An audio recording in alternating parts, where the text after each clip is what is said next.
بسم اللہ الرحمن الرحیم۔ حضرت لقمان سیاہ فام تھے۔ وہ تن پرور اور نازک بدن نہیں تھے۔ ایک دفعہ بغداد کے ایک امیر آدمی کا سیاہ فام غلام بھاگ گیا۔ اس امیر آدمی نے غلطی سے لقمان کو اپنا بھاگا ہوا غلام سمجھ کر پکڑ لیا اور اپنا مکان بنانے پر لگا دیا۔ بیچارے دن بھر اینٹیں گارا ڈھوتے رہتے، یہاں تک کہ ایک برس گزر گیا اور مکان تیار ہو گیا۔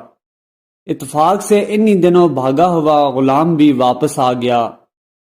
امیر آدمی پر حقیقت کھلی تو وہ سخت شرمسار ہوا اور حضرت لقمان کے پاؤں پر گر پڑا۔ حضرت مجھے معاف کر دیجئے۔ لقمان ہنس پڑے اور کہا، اب معافی مانگنے کا کیا فائدہ؟ میں سال بھر جو خون جگر دیتا رہا، اس کو ایک دم کیسے فراموش کر دوں؟ لیکن خیر، میں تمہیں معاف کرتا ہوں، کیونکہ تمہیں فائدہ پہنچا اور مجھے کوئی نقصان نہیں ہوا۔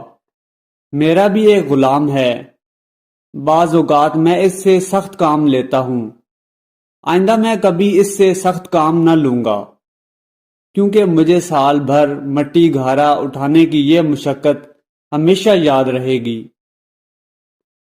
اس دلچسپ حکایت کا نتیجہ یہ ہے کہ مصیبت کا اصل اندازہ اسی وقت ہوتا ہے جب بندہ خود کسی مصیبت میں مبتلا ہوتا ہے۔